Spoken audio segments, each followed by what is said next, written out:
Short ಸಿರೀಸ್ಗೆ ತಮಗೆಲ್ಲರಿಗೂ ಸ್ವಾಗತ. IRDAI insurance regulatory and development authority of India ಅಂತ ಏನಿದೆ, ನಮ್ಮ ದೇಶದಲ್ಲಿ health insurance, life insurance, general insurance, crop insurance, motor insurance, vehicle insurance ಇದೆಲ್ಲದನ್ನು ಹ್ಯಾಂಡಲ್ ಮಾಡುವಂಥ ಒಂದು ಇನ್ಶೂರೆನ್ಸ್ ಅಥಾರಿಟಿ ಆಗಿದೆ. ಇವರು ಈಗ ಏಪ್ರಿಲ್ 1, 2024 ಅಂದರೆ ಈ ಹಣಕಾಸಿನ ವರ್ಷದಿಂದ ಒಂದಿಷ್ಟು ಸೂಚನೆಗಳನ್ನು ಮೊನ್ನೆ ಹೊರಡಿಸಿದ್ದಾರೆ ಮಾರ್ಚಲ್ಲಿ. ಇದು ಏಪ್ರಿಲ್ 1ರಿಂದ ಜಾರಿ ಆಗುತ್ತೆ ಅಂತ ಹೇಳಿದ್ದಾರೆ. ಅದರಲ್ಲಿ ಸ್ಪೆಸಿಫಿಕ್ ಆಗಿ ಹೆಲ್ತ್ ಇನ್ಶೂರೆನ್ಸ್ ಬಗ್ಗೆ ಒಂದಿಷ್ಟು ಸೂಚನೆಗಳು ಬಂದಿದೆ. ಅದನ್ನ ಬೇಕಾ ಅಂತ ನಿನ್ನೆ ನಾನು ವಿಡಿಯೋದಲ್ಲಿ ಕೇಳಿದೆ. ಸುಮಾರು ಜನ ಇಂಟ್ರೆಸ್ಟ್ ವ್ಯಕ್ತಪಡಿಸಿದ್ರಿ, ಎಲ್ಲರಿಗೂ ಅನುಕೂಲ ಆಗುತ್ತೆ ಅಂತ ನೀವು ಹೇಳಿದರೆ, ಅದಕ್ಕೋಸ್ಕರ ಅದ್ರ ಬಗ್ಗೆ ಇವತ್ತಿನ ವಿಡಿಯೋ ಆಗಿರುತ್ತೆ. ಇಲ್ಲಿ ನೀವು IRDAI ವೆಬ್ಸೈಟಿಗೆ ಬಂದರೆ ಇಲ್ಲಿ ಒಂದಿಷ್ಟು ನೋಟಿಫಿಕೇಶನ್ಸ್ ಅಂತ ಸಿಗುತ್ತೆ. ಅದರಲ್ಲಿ ಸ್ವಲ್ಪ ಹುಡುಕ್ಬೇಕು. ನೀವು ಹುಡುಕಿದ್ರೆ ನೋಡಿ, IRDAI ಇನ್ಶೂರೆನ್ಸ್ ಪ್ರಾಡಕ್ಟ್ಸ್ ರೆಗ್ಯುಲೇಷನ್ಸ್ ಅಂತ ಒಂದು ಸುತ್ತೋಲೆ ಇದೆ. ಇದನ್ನ ನಾನು ವಿಡಿಯೋದ ಡಿಸ್ಕ್ರಿಪ್ಷನ್ ಕೊಟ್ಟಿರ್ತೀನಿ, ಇದರ ಲಿಂಕನ್ನು. ಇದನ್ನ ನಾನು ಡೌನ್ಲೋಡ್ ಮಾಡಿಟ್ಟಿದ್ದೀನಿ. ಇದರಲ್ಲಿ ಹಿಂದಿ ಮತ್ತು ಇಂಗ್ಲೀಷ್ ಎರಡರಲ್ಲಿ ಇರುತ್ತೆ ಇದು.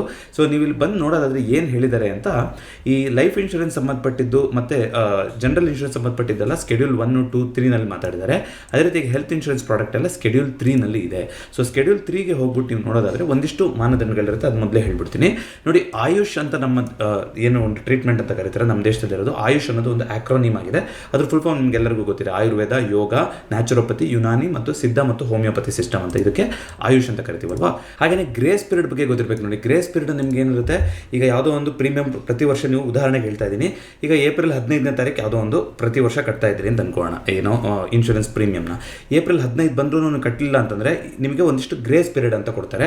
ಇದು ಸಾಮಾನ್ಯವಾಗಿ ನೋಡಿ, ಯಾವ್ಯಾವುದು ಮಂತ್ಲಿನಲ್ಲಿ ಪೇಮೆಂಟ್ ಮಾಡ್ತಾ ಇರ್ತಾರಲ್ಲ ಕೆಲವರು ಪ್ರೀಮಿಯಂಗಳನ್ನು, ಅಂಥವರಿಗೆ 15 ದಿನ ಗ್ರೇಸ್ ಪೀರಿಯಡ್ ಇರುತ್ತೆ. ಅಂದರೆ ನೀವು ಪ್ರತಿ ತಿಂಗಳು 15 ಕಟ್ತಾ ಇದ್ದೀರಾ ಅಂತ ಅನ್ಕೋಣ. 15 ಆದರೂ ಕಟ್ಟಲಿಲ್ಲ ಅಂದರೆ ಇನ್ನು 15 ದಿನ ನಿಮಗೆ ಕಾಲಾವಕಾಶ ಇರುತ್ತೆ. ಯಾವುದಕ್ಕೆ ಈಗೇನು ಬೆನಿಫಿಟ್ ಸಿಗ್ತಾ ಇರುತ್ತೋ, ಕವರೇಜ್ ಸಿಗ್ತಾ ಇರುತ್ತೋ ನಿಮ್ಮ ಪಾಲಿಸಿನಲ್ಲಿ, ಅದು ಲ್ಯಾಪ್ಸ್ ಆಗದಲ್ಲೇ ಮುಂದುವರ್ಸ್ಕೊಂಡು ಹೋಗಬೇಕು ಅಂತಂದರೆ, ಆ ಗ್ರೇಸ್ ಪೀರಿಯಡಲ್ಲೂ ನೀವು ಕಟ್ಟಲಿಲ್ಲ ಅಂತಂದರೆ ಏನಾಗುತ್ತೆ, ಲ್ಯಾಪ್ಸ್ ಆಗ್ತಾ ಹೋಗುತ್ತೆ. ಕೆಲವೊಂದು ಮೊಬೈಲ್ ರೀಚಾರ್ಜಲ್ಲೂ ಇರುತ್ತೆ ನೋಡಿದಿರಾ. ಸೊ ಗ್ರೇಸ್ ಪೀರಿಯಡ್ ಅಂತ, ಆ ಗ್ರೇಸ್ ಪೀರಿಯಡ್ ಒಳಗೆ ನೀವು ರೀಚಾರ್ಜ್ ಮಾಡಿಸಿದ್ರೆ ಕಂಟಿನ್ಯೂ ಆಗುತ್ತೆ, ಇಲ್ಲಾಂದರೆ ಲ್ಯಾಪ್ಸ್ ಆಗ್ತಾ ಹೋಗುತ್ತೆ. ಅದು ಸ್ಪೆಷಲ್ ರೀಚಾರ್ಜು, ಒಂದು 6 months ಪ್ಲಾನ್ ಅದೆಲ್ಲ ಮಾಡ್ತಿರಲ್ಲ, BSNL ಎಲ್ಲ ಬರ್ತಾ ಇತ್ತು ಅವಾಗ.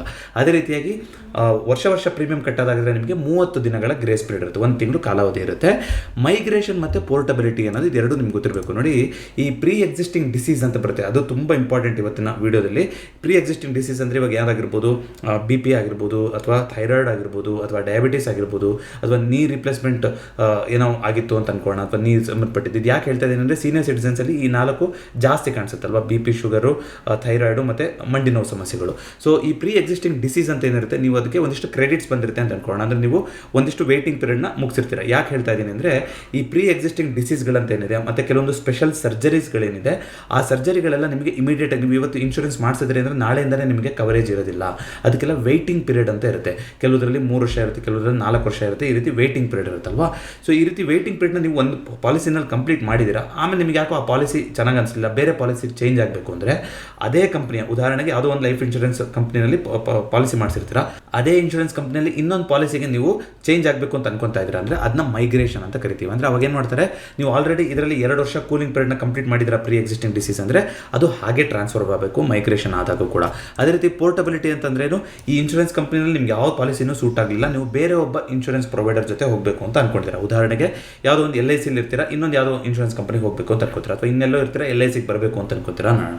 ಸೊ ಅವಾಗ ಏನಾಗುತ್ತೆ, ಅದನ್ನ ಪೋರ್ಟಬಿಲಿಟಿ ಅಂತ ಕರಿತೀವಿ. ಮೊಬೈಲ್ ಪೋರ್ಟ್ ಅಂತ ಕರಿತಿರಲ್ಲ, ಒಂದು ನೆಟ್ವರ್ಕಿಂದ ಇನ್ನೊಂದು ನೆಟ್ವರ್ಕಿಗೆ ಹೋಗ್ತಿರಲ್ಲ, ಆ ರೀತಿ ಒಂದು ಇನ್ಶೂರೆನ್ಸ್ ಪ್ರೊವೈಡರಿಂದ ಇನ್ನೊಂದು ಪ್ರೊವೈಡರ್ಗೆ ಹೋದರೆ ಅದನ್ನ ಪೋರ್ಟಬಿಲಿಟಿ ಅಂತ ಕರಿತೀವಿ.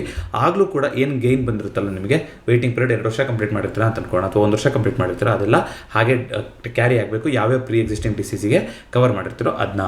ಪ್ರೀ ಎಕ್ಸಿಸ್ಟಿಂಗ್ ಡಿಸೀಸು ಇದೆಲ್ಲ ಗೊತ್ತಿರಬೇಕಾದಂಥ ವಿಚಾರಗಳು, ಕೆಲವರು ಗೊತ್ತಿರಲ್ಲ ಅಂತ ಹೇಳಿದೆ. ಯಾಕೆಂದರೆ ಮುಂದೆ ಮಾತಾಡೋ ವಿಚಾರಗಳು ಇಂಪಾರ್ಟೆಂಟ್ ಆಗ್ತಾ ಹೋಗುತ್ತೆ. ಸರಿ, ಹಾಗಾದರೆ ಈ ವರ್ಷ ಏನು ಬದಲಾವಣೆಗಳನ್ನು ತಂದಿದ್ದಾರೆ ಅಂತ ನಾವು ಹೇಳೋದಾದರೆ, ಮುಖ್ಯವಾಗಿ 4 ಬದಲಾವಣೆಗಳನ್ನು ತಂದಿದ್ದಾರೆ. ಮೊದಲನೇದು, ಈ ಪ್ರೀ ಎಕ್ಸಿಸ್ಟಿಂಗ್ ಡಿಸೀಸ್ ಅಂತ ಏನು ಹೇಳಿದೆ ಅಂದರೆ, ಮುಂಚೆನೇ ಇರುವಂಥ, ನೀವು ಇನ್ಶೂರೆನ್ಸ್ ಮಾಡ್ಸಕ್ಕೆ ಹೋಗಬೇಕಾದ್ರೆ ನಿಮಗೆ ಆ ಕಾಯಿಲೆ ಇದೆ ಅಂತ ಗೊತ್ತು, ಅದನ್ನ ಹೇಳಬೇಕಂದ್ರೆ ಖಂಡಿತ ಹೇಳಬೇಕಾಗುತ್ತೆ. ಇಲ್ಲಾಂದರೆ ಬೇರೆ ಯಾವುದೋ ಒಂದು ಕಾರಣ ಕೊಟ್ಬಿಟ್ಟು ಮುಂಚೆನೇ ಇತ್ತು ನೀವು ಮುಚ್ಚಿಟ್ಟಿದ್ದೀರಾ ಅಂತ ಹೇಳ್ಬಿಟ್ಟು ಅದನ್ನ ನಿಮಗೆ ಬೇಕಾದ ಸಮಯದಲ್ಲಿ ದುಡ್ಡು ಬರ್ದಲೇ ಇರ್ಬೋದು. ಹಾಗಾಗಿ ಪ್ರೀ ಎಕ್ಸಿಸ್ಟಿಂಗ್ ಡಿಸೀಸ್ ಇದ್ದರೆ ಹೇಳೋವಂಥದ್ದು ಒಳ್ಳೆಯದೇ. ಮೊದಲು ಏನಿತ್ತು ಅಂತಂದರೆ, ಮ್ಯಾಕ್ಸಿಮಮ್ ಪ್ರೀ ಎಕ್ಸಿಸ್ಟಿಂಗ್ ಡಿಸೀಸ್ ಅಂತ ಏನು ಕರಿಬೇಕು ಅಂತಂದರೆ, ಮುಂಚೆನೇ ನಿಮಗೆ ಕಾಯಿಲೆ ಇದೆ ಅಂತ ಕರಿಬೇಕು ಅಂತಂದರೆ 48 ತಿಂಗಳು ಹಿಂದೆ, ಅಂದರೆ 4 ವರ್ಷದಲ್ಲಿ ನಿಮಗೆ ಯಾವಾಗಲಾದರೂ ಆ ಕಾಯಿಲೆ ಕಾಯಿಲೆ ಬಂದಿತ್ತು ಅಂದ್ರೂ ಅದನ್ನ ನಿಮಗೆ ಪ್ರೀ ಎಕ್ಸಿಸ್ಟಿಂಗ್ ಡಿಸೀಸ್ ಅಂತ ಕರೀತಾರೆ. ಯಾಕೆ ಇದು ಹೇಳ್ತಾ ಇದ್ದೀನಿ ಅಂದರೆ, ಕೆಲವರಿಗೆ ಏನಾಗುತ್ತೆ, ಒನ್ ಟೈಮ್ ಆ ಥರ ಕಾಯಿಲೆ ಬಂದು ಕಂಪ್ಲೀಟಾಗಿ ಕ್ಯೂರ್ ಆಗಿತ್ತು ಅಂತ ಅನ್ಕೋಣ. ಆ ಕಾಯಿಲೆ ಕಂಪ್ಲೀಟಾಗಿ ಕ್ಯೂರ್ ಆಗಿದೆ ಅಂತ ಡಾಕ್ಟರಿಂದ ಸರ್ಟಿಫಿಕೇಟು ನಿಮಗೆ ಸಿಕ್ಕಿದೆ ಅಂತ ಅನ್ಕೋಣ. ಅದು 48 ತಿಂಗಳು ಹಿಂದ್ಗಡೆ 4 ವರ್ಷದಲ್ಲಿ ನಿಮ್ಗೆ ಯಾವಾಗಲೇ ಆಗಿದ್ರು ಕೂಡ ಅದನ್ನ ಸ್ಟಿಲ್ ಕ್ಯೂರ್ ಆಗಿದ್ರು ಕೂಡ ಪ್ರೀ ಎಕ್ಸಿಸ್ಟಿಂಗ್ ಡಿಸೀಸ್ ಅಂತ ಹೆಲ್ತ್ ಇನ್ಶೂರೆನ್ಸ್ ಕಂಪ್ನಿಗಳು ಕನ್ಸಿಡರ್ ಮಾಡ್ತಾ ಇತ್ತು. ಈ ವಿಂಡೋನ, ಈ 48 ತಿಂಗಳು ಅಂತ ಇದ್ದಿದ್ದನ್ನ ಈಗ 3 ವರ್ಷಕ್ಕೆ ಇಳಿಸಿದ್ದಾರೆ, ಅಂದರೆ 36 ತಿಂಗಳಿಗೆ ಇಳಿಸಿದ್ದಾರೆ. ಉದಾಹರಣೆಗೆ ಯಾರಿಗೋ ಒಬ್ಬರಿಗೆ ಏನೋ ಒಂದು ಕಾಯಿಲೆ ಬಂದಿತ್ತು, ಆ ಕಾಯಿಲೆ ಸಂಪೂರ್ಣವಾಗಿ ಗುಣಮುಖ ಆಗಿದೆ ಅಂತ ಅನ್ಕೋಣ.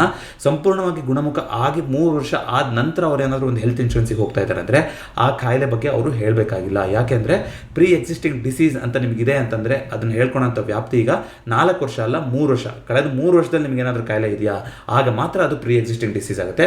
ಅದಕ್ಕಿಂತ ಹಿಂದೆ ಇದ್ದು ನಿಮಗೆ ಗುಣಮುಖ ಆಗಿತ್ತು ಅಂತಂದರೆ ಅದು ಪ್ರೀ ಎಕ್ಸಿಸ್ಟಿಂಗ್ ಡಿಸೀಸಲ್ಲಿ ಬರೋದಿಲ್ಲ.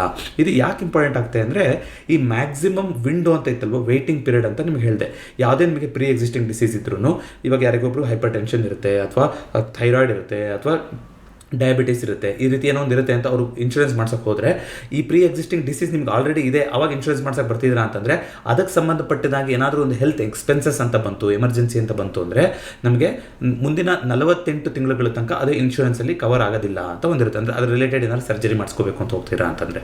ಸೊ ಈಗೇನು ಮಾಡಿದರೆ ಆ ವಿಂಡೋನು ಕೂಡ ಕಮ್ಮಿ ಮಾಡಿದ್ದಾರೆ. ಯಾವ ರೀತಿಯಾಗಿ ಒಂದು ಕಾಯಿಲೆನ ಪ್ರೀ ಎಕ್ಸಿಸ್ಟಿಂಗ್ ಡಿಸೀಸ್ ಅಂತ ಕರಿಬೇಕು ಅಂತಂದರೆ, ಈಗ 4 ವರ್ಷ ಹಿಂದೆ ಇದ್ದಿದ್ದಲ್ಲ, 3 ವರ್ಷ ಹಿಂದೆನಲ್ಲಿ ಯಾವಾಗಲೂ ಇದ್ದರೆ ಮಾತ್ರ ಅಂತ ಹೇಳಿದರು.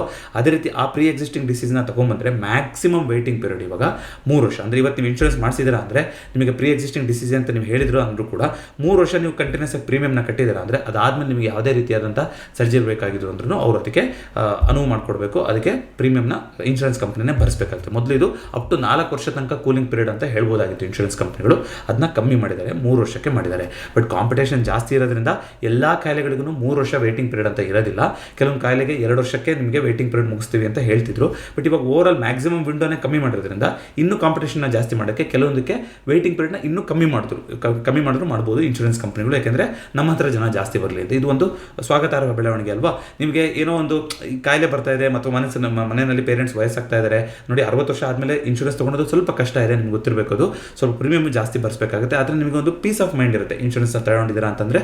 ನಿಮ್ಗೆ ಯಾವುದೇ ಟೈಮಲ್ಲಿ ಏನಾದರೂ ಆ ಥರ ಸಿಚುವೇಶನ್ ಬಂತು ಅಂತಂದರೆ ನಿಮ್ಮ ಇನ್ವೆಸ್ಟ್ಮೆಂಟು ಅಥವಾ ನೀವೇನೋ ಒಂದು ಗೋಲ್ ಟುವರ್ಡ್ಸ್ ಅಂತ ಮಾಡ್ತಾ ಇರ್ತೀರ, ಅದನ್ನು ನೀವು ವಿಡ್ರಾ ಮಾಡ್ಕೊಳ್ಳೋಂಥ ಸಮಯ ಬರೋದಿಲ್ಲ.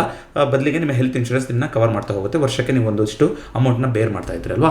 ಸೊ ಅದು ಇವಾಗ ಪ್ರೀ ಎಕ್ಸಿಸ್ಟಿಂಗ್ ಡಿಸೀಸ್ ಇದೆ ಅಂತ ನಿಮಗೆ ಗೊತ್ತಿದೆ ನಿಮ್ಮ ಮನೆಯಲ್ಲಿ ಯಾರಿಗೂ. ಸೊ ಈ ಥರ ಏನಾದರೂ ಆಯಿತು ಅಂತಂದರೆ ಅವಾಗ ನಿಮಗೆ ಅದಕ್ಕೆ ಉಪಯೋಗಕ್ಕೆ ಬರಲಿಲ್ಲ ಅಂತಂದರೆ ಅವಾಗ ಏನು ಪ್ರಯೋಜನ ಅಲ್ವಾ ಅದರಿಂದ. ಹಾಗಾಗಿ ಈ ಒಂದು ವ್ಯಾಪ್ತಿ ತಂದಿರೋದು 48 ತಿಂಗಳಿಂದ 36 ತಿಂಗಳಿಗೆ ಮಾಡಿರುವಂಥದ್ದು ತುಂಬ ಒಳ್ಳೆಯದು. ಇದು ಪ್ರೀ ಎಕ್ಸಿಸ್ಟಿಂಗ್ ಡಿಸೀಸಿಗೂ ಮಾಡಿದ್ದಾರೆ. ಜೊತೆಗೆ ಕೆಲವೊಂದು ಸ್ಪೆಸಿಫಿಕ್ ಡಿಸೀಸ್ ಇರುತ್ತೆ, ಈಗ ಹಾರ್ಟ್ ಸರ್ಜರಿ ಆಗಿರ್ಬೋದು, ಈ ಥರ ಕ್ಯಾನ್ಸರ್ ಟ್ರೀಟ್ಮೆಂಟ್ ಆಗಿರ್ಬೋದು, ಕೆಲವೊಂದಿದೆ. ಅಂಥದಕ್ಕೂ ಕೂಡ ಇವಾಗ 48 ತಿಂಗಳಲ್ಲ 36 ತಿಂಗಳು ಆದಮೇಲೆ ಬಂದರೆ ಯಾವಾಗಲೂ ಕೂಡ ಅದು ಅಂಥದನ್ನು ಕವರ್ ಮಾಡಬೇಕು ಅಂತ ಮಾಡಿದ್ದಾರೆ. ಇದಲ್ಲದೆ ಇಂಪಾರ್ಟೆಂಟ್ ಆಗಿರುವಂಥದ್ದು ಈ ನಿಮಗೆ ಫ್ರೀ ಲುಕಪ್ ಪೀರಿಯಡ್ ಅಂತ ಕೊಡ್ತಾರೆ ಇನ್ಶೂರೆನ್ಸಲ್ಲಿ. ಅಂದರೆ ನೀವು ಯಾವುದೋ ಒಂದು ಇನ್ಶೂರೆನ್ಸ್ನ ತೊಗೊಂಡಿದ್ದೀರ ಆನ್ಲೈನಲ್ಲಿ, ಅದರಲ್ಲಿ ಸುಮಾರೆಲ್ಲ ಬರೆದಿರ್ತಾರಲ್ವ, ನಿಮಗೆ ಸ್ವಲ್ಪ ಸಮಯ ಬೇಕು ಅದನ್ನ ಓದಿ ಅರ್ಥ ಮಾಡ್ಕೊಳಕ್ಕೆ. ಅವ್ನು ಬೇಸಿಕ್ ನಿಮ್ಗೆ ಅರ್ಥ ಆಗಿದೆ, ಚೆನ್ನಾಗಿದೆ ಅಂತ ಅನಿಸಿದೆ, ನೀವು ತೊಗೊಂಡಿದ್ದೀರ. ಆದರೆ ನೀವು ಇನ್ನೂ ಡೀಟೇಲಾಗಿ ಓದ್ಕೋಬೇಕು, ಚೆಕ್ ಮಾಡ್ಕೋಬೇಕು ಅಂತಂದರೆ 15 ದಿನಗಳ ಫ್ರೀ ಲುಕಪ್ ಪೀರಿಯಡ್ ಅಂತ ಇತ್ತು ಮೊದಲನೇ ದಿನಕ್ಕೆ. ಅಂದರೆ 15 ದಿನದೊಳಗಡೆ ನೀವೆಲ್ಲ ಸರಿ ಇದೆಯಾ ಅನ್ನೋದು ನೋಡಿಕೊಂಡು ಆಮೇಲೆ ನೀವು ಸರೆಂಡರ್ ಮಾಡೋಕ್ಕಾಗೋದಿಲ್ಲ. ಆಮೇಲೆ ಸರೆಂಡರ್ ಮಾಡಿದ್ರೆ ಚಾರ್ಜಸ್ ಅಪ್ಲೈ ಆಗ್ತಾ ಹೋಗುತ್ತೆ.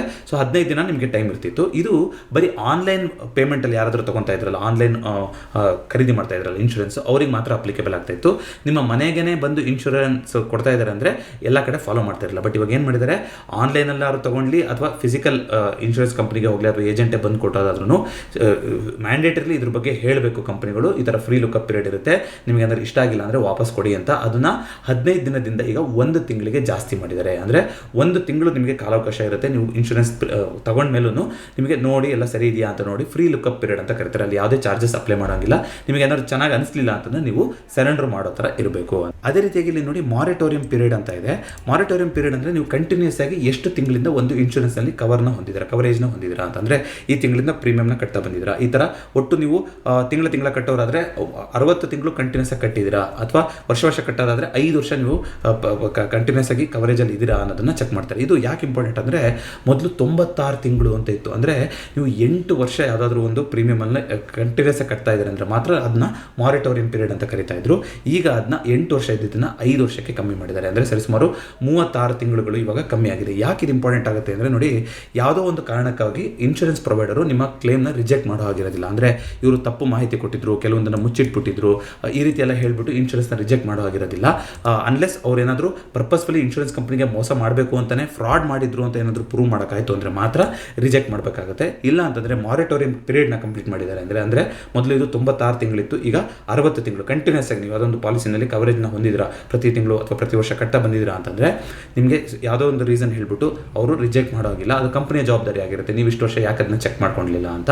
ಬಟ್ ಇದೊಂದು ಸ್ವಲ್ಪ ಗ್ರೇ ಏರಿಯಾ ನೋಡಿ. ಯಾವುದಾದ್ರು ರಿಜೆಕ್ಟ್ ಮಾಡಲೇಬೇಕು ಅಂತಿತ್ತು ಅಂದರೆ ಅದು ತುಂಬ ಹೈ ಅಮೌಂಟ್ ಕ್ಲೇಮ್ ಏನಾದ್ರು ಬಂತು ಅಂತಂದರೆ ಈ ಗ್ರೌಂಡ್ಸಲ್ಲಿ ಕಂಪ್ನಿ ಏನಾದರೂ ಮಾಡುವಂಥ ಸಾಧ್ಯತೆ ಇರುತ್ತೆ. ಆ ಥರ ಏನಾದರೂ ಮಾಡಬೇಕು ಅಂತಿದ್ರೆ ಬಟ್ ಅವಾಗ ಅದು ಲೀಗಲ್ಲಿಗೆ ಹೋಗುತ್ತೆ. ಅದರಲ್ಲೂ ಕೂಡ ಆಂಬರ್ಡ್ಸ್ನ ಸ್ವಲ್ಪ ಗ್ರೀವೆನ್ಸಸ್ ಇದಕ್ಕೆಲ್ಲ ಇನ್ನೂ ಸುಧಾರಿಸಬೇಕು ಅಂತ ಹೇಳಿದ್ದಾರೆ. ಜೊತೆಗೆ ಸೀನಿಯರ್ ಸಿಟಿಸನ್ಸಿಗೆ ಸಪ್ರೇಟ್ ಚಾನಲ್ ಕೊಡಬೇಕು ಇನ್ಶೂರೆನ್ಸ್ ಪ್ರೊವೈಡರು, ಅವರು ಫೀಡ್ಬ್ಯಾಕ್ ತೊಗೊಳಕ್ಕೆ ಅಥವಾ ಮಾತಾಡೋದಕ್ಕೆ ಅಂತಲೂ ಒಂದು ಸುತ್ತೋಲೆಯನ್ನು ಹೊರಡಿಸಿದ್ದಾರೆ. ಇದೆಲ್ಲ ಸ್ವಾಗತಾರ್ಹ ಬೆಳವಣಿಗೆ. ಇದು ಕಮ್ಮಿ ಮಾಡಿರುವಂಥದ್ದು ತುಂಬ ಇಂಪಾರ್ಟೆಂಟ್ ಆಗುತ್ತೆ. ಯಾಕಂದರೆ ನಿಮ್ಗೆ ಹೇಳಿದ್ದೀನಿ ನೋಡಿ, ಟರ್ಮ್ ಇನ್ಶೂರೆನ್ಸು, ಹೆಲ್ತ್ ಇನ್ಶೂರೆನ್ಸ್ ಎರಡರ ಬಗ್ಗೆಯೂ ಡೆಡಿಕೇಟೆಡ್ ವೀಡಿಯೋ ಇದೆ ನಮ್ಮ ಚಾನಲ್ನಲ್ಲಿ. ಎರಡೂ ಈ ವಿಡಿಯೋದ ಎಂಡಿಗೆ ಕೊಟ್ಟಿರ್ತೀನಿ. ನಮ್ಮ ಚಾನಲ್ನ ಮಿಷನ್ ಪ್ರತಿಯೊಬ್ಬರು ದಯವಿಟ್ಟು ತಪ್ಪದೆ ಆರೋಗ್ಯ ವಿಮೆನ ಮತ್ತು ಜೀವ ವಿಮೆನ ಮಾಡಿಸ್ಕೊಳ್ಳಿ.